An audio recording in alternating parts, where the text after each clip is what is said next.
Ladies and gentlemen of the crypto space, we're live on a Friday at 11:44 a.m. Today is March 21st. It's been a heck of a week.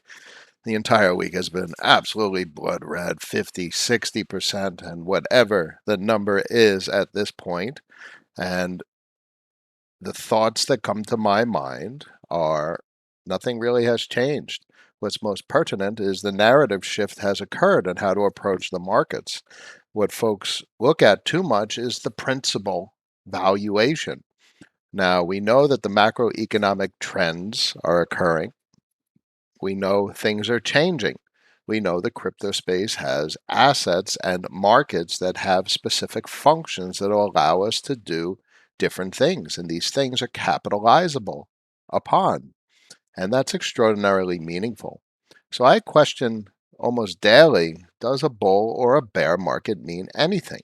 And what's most pertinent probably in a bear market is could you have done better or worse? But in a bull market, everyone's doing well. It doesn't matter whether you're in cash or whether you're in assets. You obviously predominantly want to be in assets because you're going to experience the capital gains and the appreciation. In a bear market, you probably want to have a cash heavy portfolio. But no matter what, the value and the assets stay in the crypto space and they're put to work because you're able to provide liquidity and you're able to provide lending opportunity over collateralized debt positions that people want to do whatever they so so desire in the crypto space. So these revenue streams persist, whether it's a bull or bear market. So as I've said many times, as our portfolios were going vertical, um, what matters is the principal balance. You're always shifting from underperforming assets to outperforming assets, and in this instance, cash is clearly outperforming almost every asset in the crypto space. So logically, the optimal position to be in is in a cash heavy portfolio.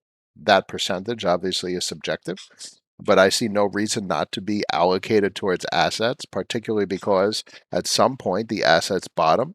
And if you're not allocated to assets when the market's bottom, you miss out on the maximum range of price gains. So the logical approach is to have that cash on hand and redistribute to assets as they begin to outperform cash. And this goes into portfolio balance, and which has been converted now to a balance sheet because the equity has been deployed. So interestingly, obviously, everyone is down with regard to their capital valuation or asset valuations. But the story that I tell, there is no reason for it to change. If you're not making gains today in yield, a revenue stream, that's the biggest opportunity loss. So you don't want to disrupt your revenue stream.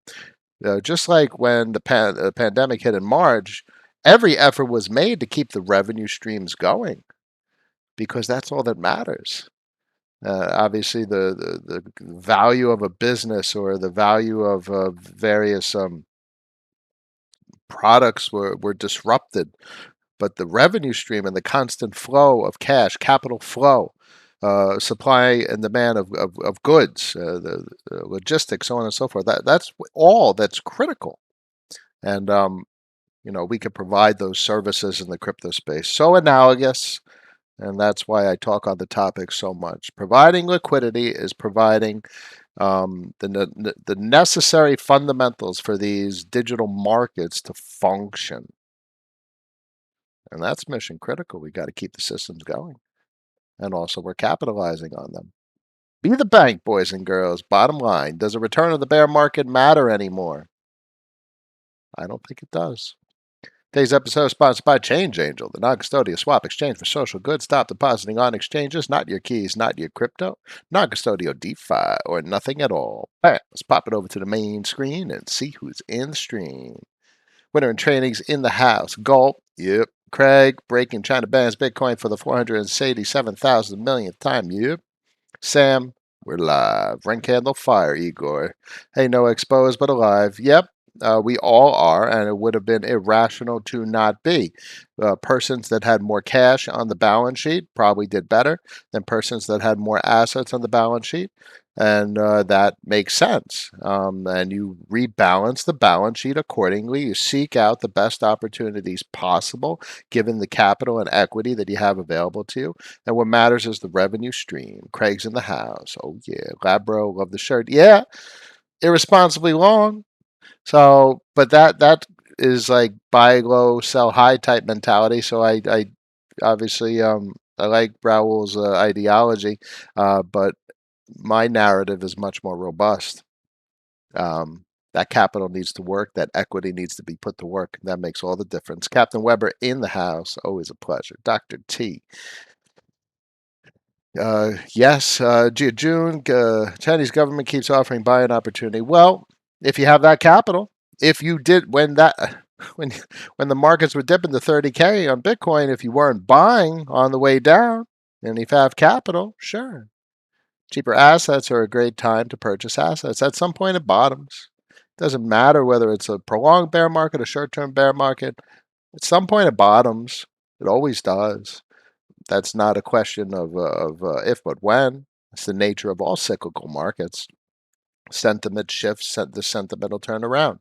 This is a heck of a fear meter. Now, what's on my mind is if it's a prolonged bear market, does stock to flow get invalidated? And that would be a significant narrative shift. And when you have a significant narrative shift like that, you have to adjust your narrative.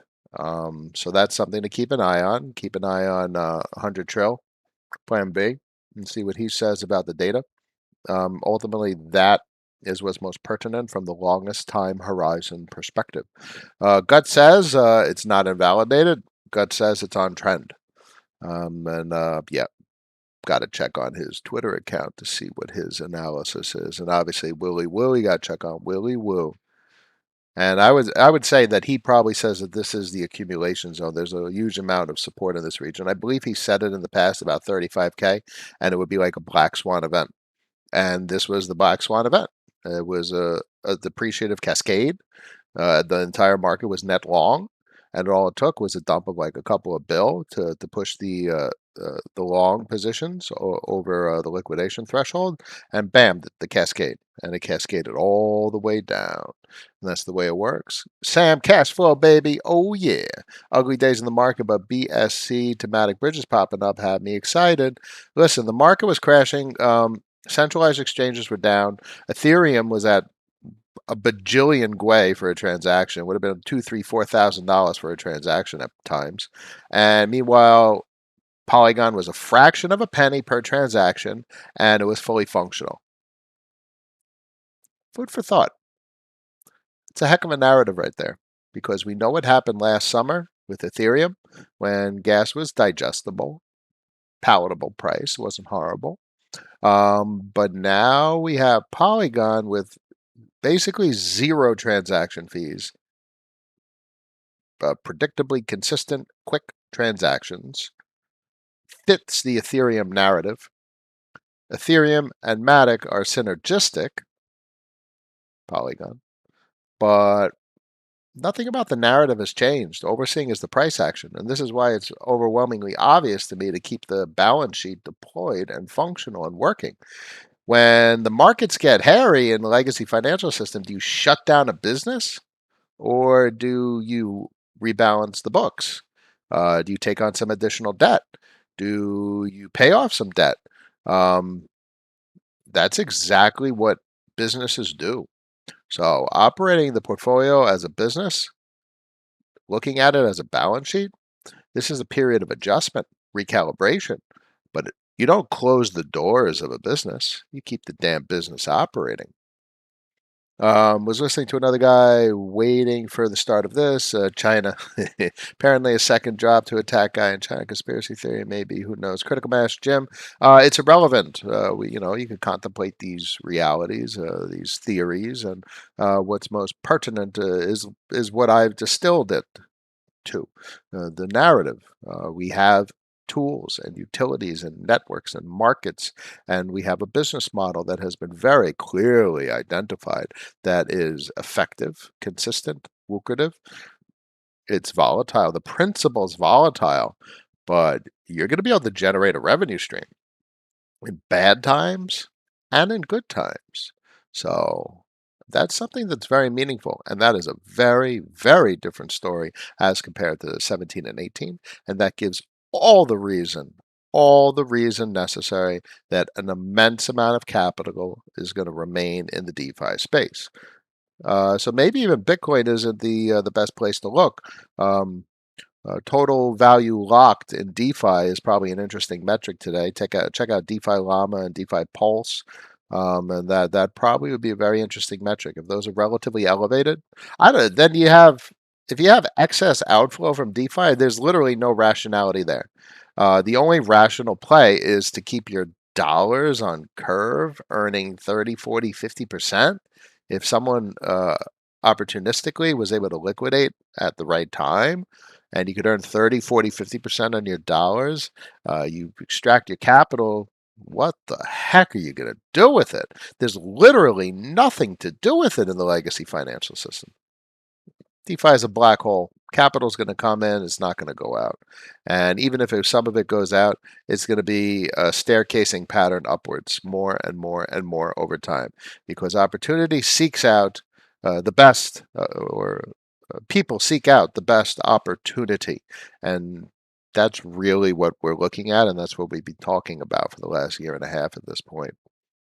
Need some clarity comparing Abra, Celsius, Aave, Curve, putting ETH and other assets to work. I would only ever use Aave and Curve, no interest in Abra nor Celsius. I'm too scared to trust all my cash to stables. Why? USDC is backed 1-to-1 by dollars in a bank account. DAI is an asset backed dollar peg stablecoin. Tether is an asset backed dollar peg stablecoin. They all do the same thing. In fact, in the end, Tether has the same business model as DAI. The only difference is the assets it's using are tangible, whereas the assets that DAI uses are digital. It's the exact same business model. And if the general public would, or the critics would broaden their perspective even an inch, they would see that it works. Clearly, there from a financial astuteness perspective, there's plenty of uh, big money folks or folks that think about banking a lot that question stablecoin functionality and how to make it better. Sure, there's better ways, but suffice it to say, DAI is functional, and if liquidation threshold is breached, the assets are sold to maintain solvency of the system and ultimately the peg. And that is exactly the same way Tether works. Obviously, it's much more burdensome to have to liquidate tangible assets as compared to digital assets, but the same sequence of events and processes are applicable to their business model.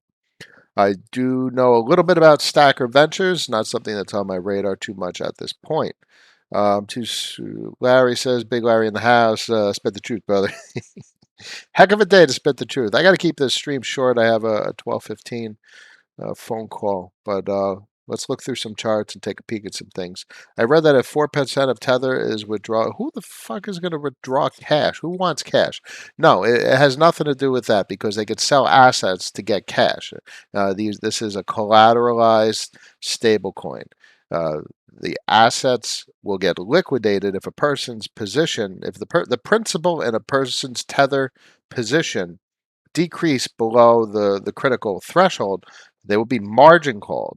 Otherwise, they will have to provide more collateral. It's the same way DAI works. It's the only logical way to implement such a business model. Markets are getting hammered. Matic is at a critical price point, particularly you could see right here.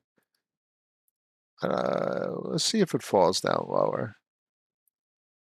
I think that is a heck of a line of support. Serious line of support, actually. Look, the wick low went down all the way to like 94 cents, so that's irrelevant. That was a complete long liquidation process. But look at the dip. Look at the secondary dip. Bam. And look at bam, bam. Interestingly enough, this region, this line, proved as resistance once and support 4 times thus far. So that's interesting. A breach below that line is going to be quite the bearish signal about where we are right now. So if we drop to the low 40s, you get to the low 40s, that's a very bearish price point. But as of right now, it's above it, and that's the way you deal with this kind of data. Right now, I have Matic that's paired with Ethereum. So as this goes down, as Matic goes down in price, the pool position um, people are selling it, so the pool position is heavy Matic and light Ethereum, and vice versa, depending on the Ethereum price. So I opted for a double volatile pair position because I want to stay allocated in position with those particular assets.